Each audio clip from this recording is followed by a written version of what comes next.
রাসূলুল্লাহ সাল্লাল্লাহু আলাইহি ওয়াসাল্লাম এক প্রকার দৌড়ে হযরত খালিদ রাদিয়াল্লাহু আনহুর কাছে গিয়ে পৌঁছান।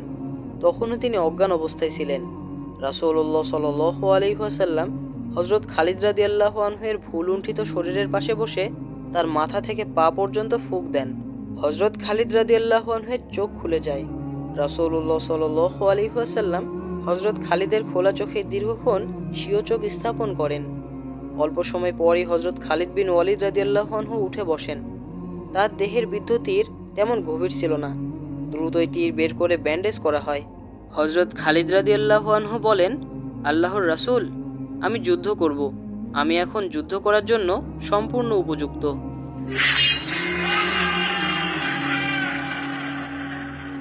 রাসূলুল্লাহ সাল্লাল্লাহু আলাইহি ওয়াসাল্লাম হযরত খালিদ রাদিয়াল্লাহু আনহুকে বললেন, জুবাইরের বাহিনীতে শরিক হয়ে যাও। কমান্ড দেওয়ার মতো স্বাভাবিক অবস্থা তোমার মধ্যে এখনও হয়নি। হযরত খালিদ রাদিয়াল্লাহু আনহু সঙ্গে সঙ্গে একটি ঘোড়ায় চেপে বসলেন। তার পোশাক ছিল রক্তে রঞ্জিত। তিনি ঘোড়া ছুটিয়ে দ্রুত হযরত জুবাইর রাদিয়াল্লাহু আনহুর বাহিনীতে শরিক হয়ে যান। তিনি হযরত জুবাইর রাদিয়াল্লাহু আনহুকে জিজ্ঞাসা করেন, এখন করণীয় কি? হযরত জুবাইর রাদিয়াল্লাহু আনহু তাকে জানান যে আওতাসের নিকটবর্তী হাওয়াজিনের তাঁবুতে হামলা করতে হবে, কিন্তু এই আক্রমণের নেতৃত্ব দিবেন হযরত আবু আমের রাদিয়াল্লাহু আনহু। আওতাস হুনাইন উপত্যকা থেকে দূরে ছিল। মালিক বিন আউফ হাওয়াজিন বাহিনীকে এই আওতাস পর্যন্ত তাড়িয়ে নিয়ে যায়, তাদেরকে সেনা ক্যাম্পের আশেপাশে ছড়িয়ে দেয়। প্রতিরোধ দেওয়াল হিসেবে মালিক তাদেরকে এভাবে সেনা ক্যাম্পের চতুর্দিকে এনে দাঁড় করায়, কারণ ক্যাম্পের মধ্যে ছিল সৈন্যদের পরিবার পরিজন এবং চতুষ্পদ জন্তু, আর এখন এরাই বিপদের কারণ হয়ে দাঁড়ায়। অভিজ্ঞ দুরায়দ বিন সম্মা মালিককে এই বলে বকাবকি করতে থাকে যে বারবার নিষেধ করা সত্ত্বেও মালিক কেন তাদেরকে নিয়ে আসলো। এই নারী, শিশু এবং গৃহপালিত জন্তুর প্রাণ রক্ষা করাই এখন তাদের জন্য দায় হয়ে গেছে। মুসলমানদের হাত থেকে কিভাবে এগুলোকে রক্ষা করবে? হযরত আবু আমের রাদিয়াল্লাহু আনহুর বাহিনী আওতাস অভিমুখে চলে আসে। ক্যাম্পের কাছাকাছি পৌঁছালে হাওয়াজিনরা প্রবল প্রতিরোধ গড়ে তোলে। যুদ্ধের জয় কিংবা মুসলমানদের ছিন্নভিন্ন করে মক্কা দখলের জন্য নয়, বরং মুসলমানদের হাত থেকে নিজেদের পরিবার পরিজন এবং চতুষ্পদ জন্তুগুলো রক্ষা করার জন্যই তারা লড়ে। এটা ছিল আরেকটি মারাত্মক রক্তক্ষয়ী সংঘর্ষ। এখানে যুদ্ধের কৌশল অর্থহীন। এখানে বাহাদুরির জয় জয়কার ছিল। অশ্বারোহী এবং পদাতিক বাহিনী লড়তে লড়তে পুরো উপত্যকায় ছড়িয়ে পড়ে। হযরত আবু আমের রাদিয়াল্লাহু আনহু একাই শত্রুপক্ষের ৯ অশ্বারোহীকে জাহান্নামে পাঠিয়ে দেন, কিন্তু ১০ম জনের হাতে নিজেই শহীদ হয়ে যান। রাসূলুল্লাহ সাল্লাল্লাহু আলাইহি ওয়াসাল্লাম পূর্বেই হযরত আবু আমের রাদিয়াল্লাহু আনহুর স্থলবর্তী নির্ধারণ করে দিয়েছিলেন। তিনি ছিলেন তার চাচাতো ভাই হযরত আবু মুসা রাদিয়াল্লাহু আনহু। তিনি সঙ্গে সঙ্গে নিজের দায়িত্ব বুঝে নেন এবং নিজের বাহিনীর প্রেরণা বাড়াতে থাকেন। হাওয়াজিনরা প্রথমে প্রবল প্রতিরোধ সৃষ্টি করলেও এখন তারা বৃক্ষের পাকা ফলের মতোই টপ টপ করে ঝরে পড়তে থাকে। তাদের নিহত এবং আহতের সংখ্যাও ক্রমেই বাড়তে থাকে। তাদের দুরবস্থা ক্রমেই স্পষ্ট হয়ে উঠছিল। এদিকে রাসূলুল্লাহ সাল্লাল্লাহু আলাইহি ওয়াসাল্লাম হযরত জুবাইর রাদিয়াল্লাহু আনহুর ওই বাহিনীকে দ্রুত হযরত মুসা রাদিয়াল্লাহু আনহুর বাহিনীর সাহায্যে এগিয়ে যেতে নির্দেশ দেন, যাদেরকে তিনি গিরিপথ সংরক্ষণে মজুদ রেখেছিলেন। হাওয়াজিনের দ্রুত পরাজয় ঘটাতে রাসূলুল্লাহ সাল্লাল্লাহু আলাইহি ওয়াসাল্লাম জুবাইর রাদিয়াল্লাহু আনহুর বাহিনীকে প্রেরণ করার প্রয়োজনীয়তা অনুভব করেছিলেন। হযরত জুবাইর রাদিয়াল্লাহু আনহু তার বাহিনীকে আক্রমণে এগিয়ে যাওয়ার নির্দেশ দিলে দ্রুত গতিতে অশ্বারোহীরা ছুটতে থাকে। এই সময় হযরত খালিদ রাদিয়াল্লাহু আনহুর ঘোড়া ছিল সকলের আগে। হাওয়াজিনের মনোবলে আগে থেকেই ফাটল ধরেছিল। মুসলমানদের এই নতুন বাহিনীর বজ্রাঘাত তারা কোনোভাবেই সহ্য করতে পারে না। এর আগেই তাদের আহতদের সংখ্যা বিপুল পরিমাণে বেড়ে যায়। 2 অশ্বারোহী ইউনিটের প্রলয়ঙ্কারী ঘূর্ণিপাকে হাওয়াজিনরা যেন তছনছ হয়ে যায়। তারা তাদের স্ত্রী, পুত্র এবং পরিজন ছেড়ে পালাতে থাকে। এর ফলে মুসলিম বাহিনী সহজেই তাদের ক্যাম্প ঘিরে ফেলে। ক্ষুদ্র ক্ষুদ্র গোত্রের যোদ্ধারা হাওয়াজিন এবং সাকিব গোত্রের মতো শক্তিশালী গোত্রকে পালাতে দেখে তারা ক্ষণিকের জন্যও সেখানে বিলম্ব করে না। যুদ্ধের বাতাস গায়ে না লাগতেই তারা যুদ্ধের ময়দান থেকে সটকে পড়ে সোজা নিজ এলাকায় ফিরে যায়। এদিকে মালিক বিন আউফকেও রণাঙ্গনের কোথাও খুঁজে পাওয়া যায় না। তাকে পাওয়া সম্ভবও ছিল না, কেননা নিজ শহর তায়েফকে রক্ষার চিন্তা তাকে যেন পাগল করে তুলেছিল। মুজাহিদ বাহিনীর প্রেরণা দেখে মালিক বিন আউফ তার গোত্রের অন্যান্য সর্দারদেরকে বলেছিল, মুসলমানরা যেই প্রেরণা নিয়ে আসছে তা থেকে সহজেই বোঝা যায় যে তারা তায়েফকে আক্রমণ করে সেখানকার প্রত্যেকটি ইট খুলে ফেলবে। এই আশঙ্কাকে সামনে রেখে সে সাকিব গোত্রের সমস্ত বাহিনীকে কৌশলে যুদ্ধ থেকে আলাদা করে তায়েফে নিয়ে চলে যায়। এদিকে মালিক বিন আউফ যখন তায়েফ রক্ষায় ব্যস্ত, তখন হুনাইন প্রান্তরে যেন চলছিল কিয়ামতের বিভীষিকা। তবে এই যুদ্ধের পর হুনাইনের পুরো উপত্যকা মুসলমানদের অধিকারে চলে আসে। মক্কা থেকে আগত বেসামরিক স্বেচ্ছাসেবক বাহিনী আহত মুজাহিদদের নিয়ে যায়। এদিকে আহত শত্রুরা মাটিতে পড়ে কাতরাতে থাকে, যাদের মধ্যে সেই বৃদ্ধ দুরায়দ বিন সম্মাও ছিল। তবে এই যুদ্ধে গনিমত স্বরূপ মুসলমানরা আহত এবং বন্দী শত্রুদের থেকে বিপুল পরিমাণে যুদ্ধাস্ত্র এবং ঘোড়া পায়। অবশেষে মুজাহিদ বাহিনী চূড়ান্ত বিজয় লাভ করে, কিন্তু রাসূলুল্লাহ সাল্লাল্লাহু আলাইহি ওয়াসাল্লাম তাদের বিজয় উদযাপন করতে নিষেধ করেন। তিনি সিদ্ধান্ত নেন যে মালিককে স্থির হয়ে দাঁড়াবার সুযোগ দেওয়া যাবে না। মালিক বিন আউফের মতো বিষধর সাপের মাথা তিনি থেতলে দিতে চান। রাসূলুল্লাহ সাল্লাল্লাহু আলাইহি ওয়াসাল্লামের নির্দেশে গনিমতলব্ধ নারী, শিশু, চতুষ্পদ জন্তুসহ অন্যান্য সম্পদ একটি বাহিনীর মাধ্যমে জিক আনায় পাঠিয়ে দেওয়া হয়। পরবর্তী নির্দেশ না আসা পর্যন্ত তাদেরকে সেখানেই থাকতে বলা হয়। পরদিনই রাসূলুল্লাহ সাল্লাল্লাহু আলাইহি ওয়াসাল্লামের নির্দেশে মুজাহিদ বাহিনী তায়েফ পানে অগ্রসর হয়। এখানে ঘোরতর সংঘর্ষের আশঙ্কা ছিল। হুনাইন যুদ্ধের বিবরণ পবিত্র কুরআনের সূরা তাওবায় উল্লেখিত হয়েছে। কতক সাহাবা যুদ্ধ শুরু হওয়ার পূর্বে নিজেদের সংখ্যাধিক্য দেখে মন্তব্য করেছিলেন, আজ আমাদের পরাজিত করতে পারে এমন কে আছে? এই বিশাল শক্তির মোকাবিলা কে করতে পারে? সূরা তাওবায় বর্ণিত, আল্লাহ তোমাদেরকে সাহায্য করেছেন অনেক ক্ষেত্রে, বিশেষ করে হুনাইনের দিনে, যখন তোমাদের সংখ্যাধিক্য তোমাদের আনন্দিত করেছিল, কিন্তু তা তোমাদের কোনো কাজে আসেনি এবং দুনিয়া প্রশস্ত হওয়া সত্ত্বেও তোমাদের জন্য সংকুচিত হয়েছিল। অতঃপর পৃষ্ঠ প্রদর্শন করে পলায়ন করেছিলে। অতঃপর আল্লাহ অবতীর্ণ করেন নিজের তরফ থেকে সান্ত্বনা তার রাসূল ও মুমিনদের প্রতি, এবং অবতীর্ণ করেন এমন সৈন্যবাহিনী যাদেরকে তোমরা দেখতে পাওনি, আর শাস্তি প্রদান করেন কাফেরদের, এবং এটি হলো কাফেরদের কর্মফল। সূরা তাওবা 25-26। সুন্দর সুরম্য নগরী তায়েফ, বাগিচা ঘেরা লোকালয়, সবুজ শ্যামলিমায় ভরপুর। তৎকালে তায়েফ ছিল যেন ভূস্বর্গ, মরুভূমির শোভা। তবে এই ভূস্বর্গটি আরবের বিখ্যাত যুদ্ধবাজদের দখলে ছিল। এখানেই ছিল দুর্ধর্ষ সাকিব গোত্রের হেডকোয়ার্টার। তাদের বসতির কাছেই ছিল তাদের গোত্রীয় উপাসনালয়। বনু সাকিব, হাওয়াজিন সহ আরও বেশ কয়েকটি গোত্রের দেবতা লাতের মূর্তি এখানে স্থাপিত ছিল। তবে এটা মূলত কোনো আকৃতিগত প্রতিমা ছিল না, বরং এটি ছিল একটি প্রশস্ত চত্বর। মানুষ এই প্রান্তরের চত্বরকেই দেবতা মনে করে তার পূজা অর্চনা করত। এই উপাসনালয়ের অত্র এলাকায় সন্ন্যাসীও থাকত। মানুষ তাদেরকে খোদা এবং দেবতা লাতের দূত বলে মনে করত। এসব সন্ন্যাসীদের কাজ ছিল শুভাশুভ নির্ণয়ের মাধ্যমে অনাগত বিপদ থেকে মানুষদেরকে সতর্ক করা। তবে এই সন্ন্যাসী সাধারণ মানুষের ধরাছোঁয়ার বাইরে থাকত। কালে ভদ্রে হয়তো কেউ তাদের দেখা পেত। এসব উপাসনালয়ের রক্ষণাবেক্ষণের দায়িত্বে নিয়োজিত লোকজন ছাড়া সাধারণ মানুষের সাথে সেই সন্ন্যাসীর দেখা হতো না। ভাগ্যক্রমে কেউ তাকে দেখলে সে অত্যন্ত আনন্দিত হতো, যেন সে স্বয়ং খোদাকেই দেখল। তবে তায়েফে দেবতা মূর্তি স্থাপিত থাকায় তায়েফের এক ভিন্ন মর্যাদা ছিল। সবাই এই ভূমিকে পবিত্র ভূমি বলে বিবেচনা করত। মাত্র 1 মাস পূর্বে তায়েফে অত্যন্ত জাঁকজমকের সাথে একটি অনুষ্ঠান হয়েছিল। স্বাগতিক এলাকার সর্বোচ্চ নেতা মালিক বিন আউফ তার গোত্রের অনুরূপ আরেকটি শক্তিশালী গোত্র হাওয়াজিন এবং আরও কয়েকটি গোত্রের নেতৃবৃন্দকে একটি বিরাট ভোজসভায় আমন্ত্রণ করেছিল।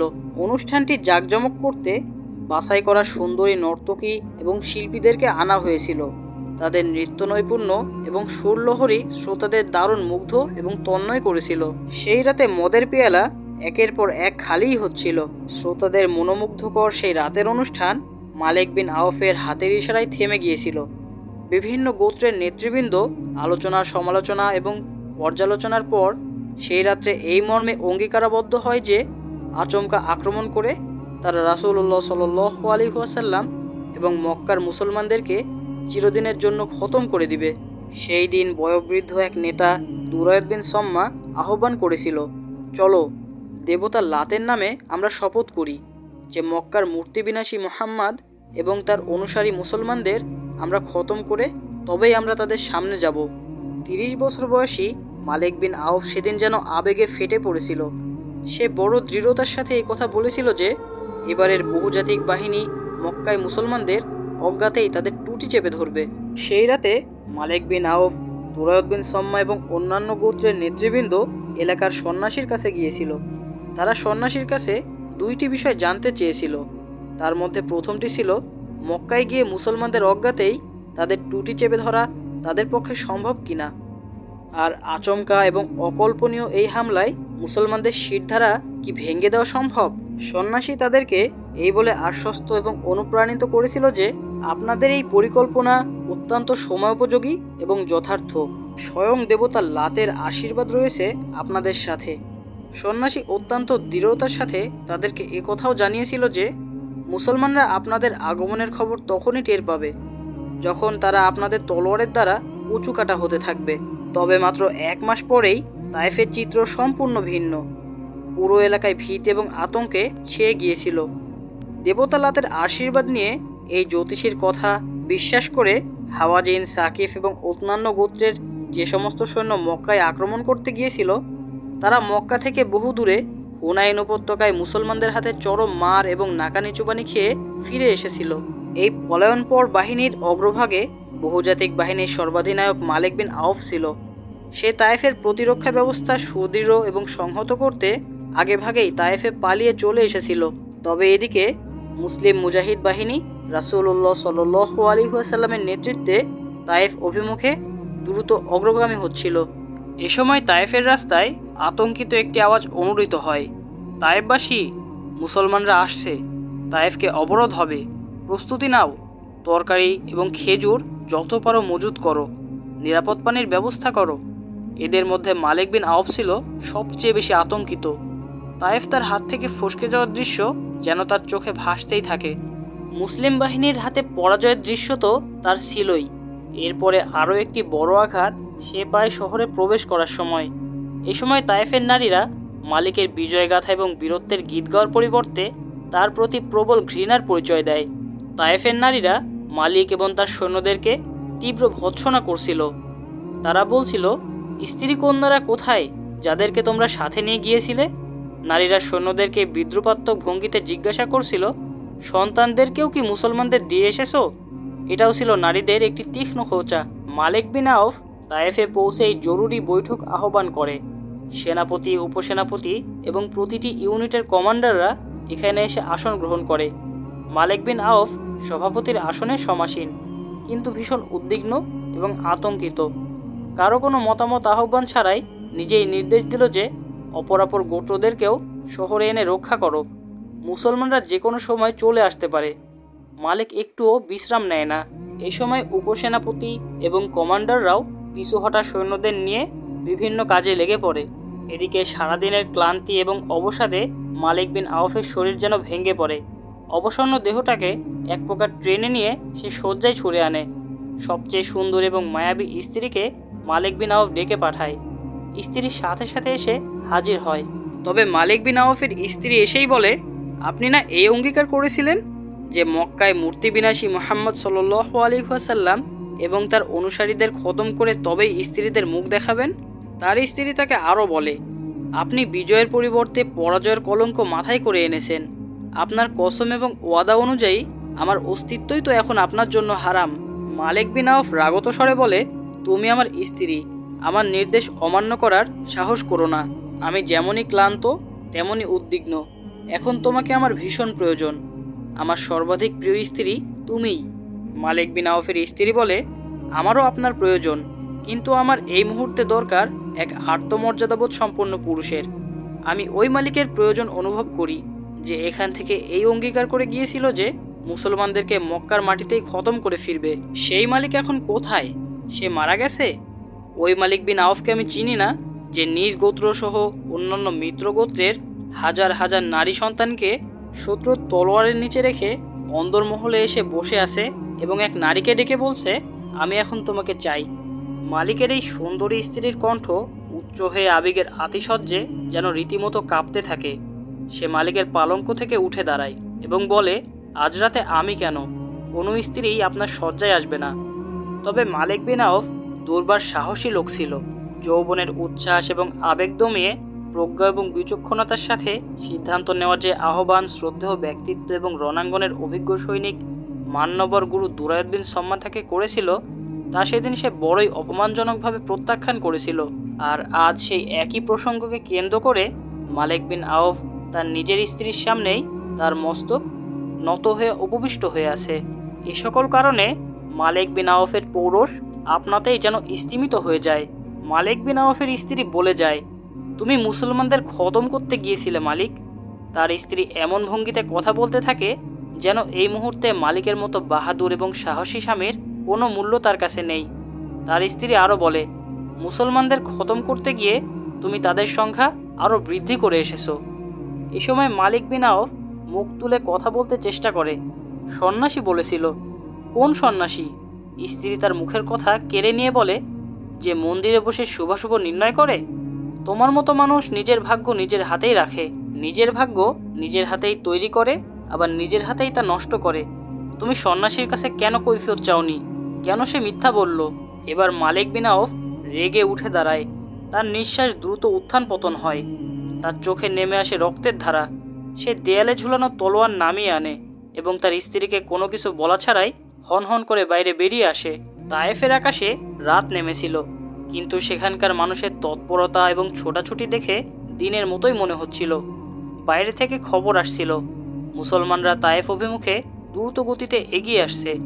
সকলেই সুদৃঢ় প্রতিরক্ষা ব্যবস্থায় কর্মব্যস্ত। এ সময় অনেকেই পানি সংরক্ষণের জন্য হাউস তৈরি করছিল। তবে এই সকল কর্মব্যস্ততা এবং তৎপরতা এবং হইচই মারিয়ে মালিক বিন আউফ হেরে চলছিল। মানুষ অধিক কর্মব্যস্ততার দরুন খেয়ালই করতে পারল না যে তাদের মধ্য দিয়েই তাদের সেনাপতি অতিবাহিত হচ্ছে। যেই সন্ন্যাসী হাওয়াজিন এবং সাকিবদেরকে এই নিশ্চয়তা দিয়েছিল যে তারা এক প্রকার অজান্তেই মুসলমানদের ওপর ঝাঁপিয়ে পড়তে সক্ষম হবে, সেই মন্দিরের খাস কামরায় শায়িত ছিল। সে ছিল গভীর নিদ্রায় বিভোর। তার ঘুম ভাঙানোর দুঃসাহস কারও ছিল না। অন্দরমহলের কোনো এক সুরক্ষিত এবং সুসজ্জিত কক্ষে সে ঘুমাতে যেত। মন্দিরের অন্য কর্মচারীরা বাইরের কোনো এক কামরায় অবস্থান করত। কারো পদাশব্দ তাদের নিদ্রা টুটে যায়। তার অন্যতম দায়িত্ব ছিল যেন বাইরের কেউ সন্ন্যাসীর অন্দরমহলের দিকে অনুমতি ব্যতীত যেতে না পারে। পদশব্দ ভেসে এলে দুইজন কর্মচারী উঠে বাইরে আসে।